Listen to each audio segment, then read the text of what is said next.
ग्वालियर में नाग की मौत के बाद नागिन ने जो किया उसे देख लोगों के होश उड़ गए। जानकर आपके भी रोंगटे खड़े हो जाएंगे। नमस्कार दोस्तों, स्वागत है आप सभी का एक बार फिर से। दोस्तों सच्ची श्रद्धा से कमेंट्स में जरूर लिखे हर हर महादेव। दोस्तों कहते हैं कि नाग नागिन का स्नेह एक दूसरे के लिए अटल अटूट होता है। वो एक दूसरे के बिना एक पल भी नहीं रह सकते और इसीलिए नाग नागिन के ऊपर बहुत सी फिल्में भी बनाई गई है। दोस्तों भारत में नाग नागिन को लेकर लोगों के मन में गहन आस्था है और इन्हें बहुत ही पवित्र व देवतुल्य माना जाता है। इसी वजह से ही यहाँ इनके कई मंदिर स्थापित किए गए हैं। भारत में बहुत सी फिल्में भी नाग नागिन पर बनाई गई है, लेकिन नाग नागिन की ऐसी घटना आज हम आपको बताने वाले हैं जहाँ नाग की मौत के बाद उसकी नागिन ने की सारी हदें पार। ये घटना फिल्मों की कहानियों को भी पीछे छोड़ देगी।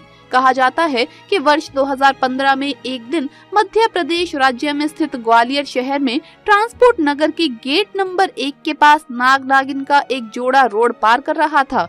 तभी वहां से एक ट्रक तेज रफ्तार से निकला, जिसकी चपेट में आकर नाग कुचला गया और उसकी मौके पर ही मौत हो गई। उस नाग की मौत के बाद नागिन ने उसी के पास ही अपना डेरा जमा लिया, जिस वजह से उस रोड पर बहुत लंबा जाम लग गया। फिर उस नागिन को वहां से हटाने के लिए एक सांप पकड़ने वाले को बुलाया गया, जिसने उस नागिन को वहां से हटाकर जंगल में छोड़ दिया। लेकिन इसके अगले दिन उस नागिन ने उसी स्थान पर जहां पर नाग की मौत हुई थी वहीं आकर अपने प्राण त्याग दिए। अपने प्रिय नाग के वियोग में दम तोड़ने के बाद स्थानीय लोगों के द्वारा पूर्ण विधि विधान के साथ उनका अंतिम संस्कार किया गया और उनके शरीर को ले जाकर गंगा नदी में प्रवाहित कर दिया गया। इन दोनों के प्रेम को देखकर और इससे प्रभावित होकर स्थानीय लोगों ने वहां एक मंदिर का निर्माण करवाया, जिसमें नाग नागिन की मूर्ति को स्थापित कर दिया गया। इस स्थान पर हर वर्ष नाग पंचमी के दिन भव्य मेले का आयोजन किया जाता है, जहां सैकड़ों की संख्या में लोग जमा होते हैं और इस नाग नागिन के मंदिर के दर्शन करते हैं। इस मंदिर की विशेषता ये है कि यहाँ हिंदू और मुसलमान दोनों ही आकर नाग नागिन के जोड़े की पूजा करते हैं। बिहार का एक ऐसा गांव जहां 300 सालों से भी ज्यादा का जीवन जी चुकी है एक ऐसी नागिन जो मुर्दे में भी जान डाल देती है। गांव वालों का तो ये तक कहना है जिसकी पूजा से ये इच्छाधारी नागिन खुश हो गई, उसकी जिंदगी में हर खुशी आ जाती है। बिहार के बख्तियारपुर में बसा एक ऐसा गांव जो सिर्फ इस इच्छाधारी नागिन के लिए जाना जाता है। दोस्तों वीडियो शुरू करने से पहले जो भी महादेव के सच्चे भक्त हैं, हर हर महादेव का जयकारा कमेंट बॉक्स में जरूर लगा दें। दोस्तों बिहार के बख्तियारपुर से करीब 25 किलोमीटर दूर एक जंगल के पास नागिन का एक अनोखा मंदिर है। कहा जाता है इस मंदिर की नागिन में इतनी ताकत है कि यहाँ मरे इंसान में भी जान डाल देती है। ऐसा ही चमत्कार घटा इसी गांव में रहने वाले 16 साल के राजू के साथ। राजू जब करीब 14 साल का था तो उस समय एक कारखाने में आग लग जाने के कारण उसके माता पिता की मृत्यु हो गई थी। राजू की एक छोटी बहन थी जो करीब 13 साल की थी और एक छोटा भाई जो करीब 8 साल का था। अपने दोनों भाई बहनों की देखभाल की जिम्मेदारी राजू पर ही थी। राजू की बहन अपनी माँ की तरह ही भक्ति भाव में लीन रहती थी। वो हर रोज उस नागिन के मंदिर में अपने भाई की खुशी और लंबी उम्र की प्रार्थना किया करती थी।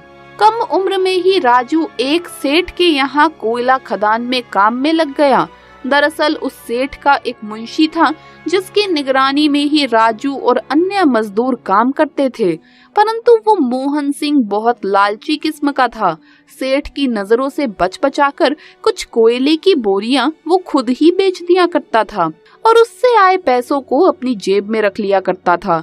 एक दिन सेठ ने जब बही खातों पर नजर डाली तो उसे कुछ गड़बड़ नजर आई और उसने मुंशी को कहा कि कुछ बोरियों की हेर फेर हो रही है। अगर तुमने पता नहीं लगाया कि गड़बड़ कहाँ है तो मुझसे बुरा कोई नहीं होगा।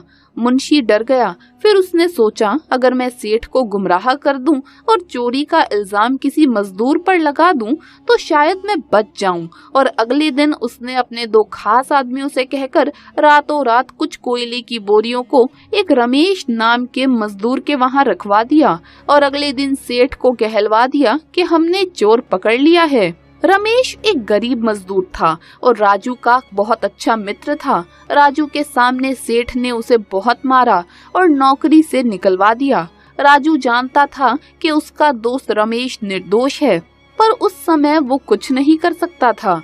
एक दिन राजू जब काम कर रहा था तो उसने देखा कि जो कोयले की बोरियां ट्रक में जानी थी सेठ के स्टोर के लिए, उनमें से 4 बोरियां अलग से रखी गई थी और वो सबकी नजरों में ना आ जाए इस तरह से छुपा कर रखी गई थी। जब राजू मुंशी के पास ये बताने गया तो मुंशी ने उसे डांट दिया कि जा अपना काम कर, वो अभी रखवा देंगे। राजू को अब मुंशी पर शक हुआ। उसने उन बोरियों पर नजर रखी। तभी उसने देखा कि मुंशी ने एक छोटी गाड़ी में उन 4 बोरियों को रखवाया और उस गाड़ी से एक आदमी ने कुछ रुपए मुंशी को दिए। ये सब देख राजू समझ गया कि मुंशी ही है जो कोयले की चोरी कर रहा है और आरोप उसके दोस्त रमेश पर लगवाया था। ये बात राजू ने खुद चुपचाप जाकर सेठ को बताई और जब सेठ ने अपने खास आदमी को अगले दिन मजदूर के रूप में वहां भेजा तो मुंशी का सारा भांडा फूट गया और वो पकड़ा गया। सेठ ने मुंशी से कहा, अगर आज राजू ना होता तो तुम इसी तरह मुझे लूटते चले जाते और उसे पिटवा के नौकरी से निकलवा दिया। इस तरह राजू ने रमेश का बदला ले लिया, परंतु इधर मुंशी ने अब राजू से बदला लेने की ठानी। एक दिन जब राजू काम करके देर से शाम अपने घर लौट रहा था तो मुंशी ने अपने 2 आदमियों के साथ मिलकर राजू को तब तक पीटा जब तक कि उसके प्राण न निकल गए। अगली सुबह कुछ आदमियों ने राजू को जंगल के पास मरा देखा तो तुरंत उसकी छोटी बहन को ये खबर दी। अपने भाई की ऐसी हालत देख राजू की बहन की आंखों में आंसू रुक ही नहीं रहे थे। पहले उसके माँ बाप उससे छिन गए और अब उसका बड़ा भाई। वो अपने भाई को लेकर नागिन के मंदिर जा पहुंची और प्रार्थना करते हुए बोली, मेरे माँ बाप के बाद मेरा बड़ा भाई सब कुछ था। हे नागिन, मैं अपने भाई के लिए तुमसे रोज प्रार्थना करती थी। अगर तुम सच में हो तो मेरे भाई को जीवन दान दो, नहीं तो मैं भी तुम्हारे मंदिर में अपने प्राण त्याग दूंगी। तभी आसमान में तेज बिजली कड़की और एक आवाज आई, बेटी तुम्हारा भाई गहरी नींद में था, उसे जगाओ और घर ले जाओ। तभी राजू की दोनों आंखें खुलती है और वो अपनी बहन से बोलता है कि तुम ऐसे क्यों रो रही हो। अपने भाई को जिंदा देख राजू की बहन उसे खुशी से गले लगा लेती है और नागिन को धन्यवाद देती है। उधर मुंशी जब किसी काम से गांव से बाहर जा रहा था तो रास्ते में अचानक एक बड़ा सा सांप आकर उसे डस लेता है और उसकी उसी समय मृत्यु हो जाती है। दोस्तों कहते हैं राजू के साथ घटी ये घटना न केवल बख्तियार गांव में बल्कि आसपास के अन्य गांव में भी फैल गई और लोगों की उस नागिन के मंदिर के प्रति आस्था और अधिक बढ़ गई। आज भी दूर दूर से यहाँ लोग उस नागिन के दर्शन और पूजा करने के लिए आते हैं। तो दोस्तों वीडियो अगर अच्छा लगा हो तो इसे लाइक करें, अपने दोस्तों के साथ शेयर करें और हमें सब्सक्राइब करना न भूलें। जल्द मुलाकात होगी अगली वीडियो में, तब तक के लिए महादेव के सभी भक्तों को हर हर महादेव, जय महाकाल।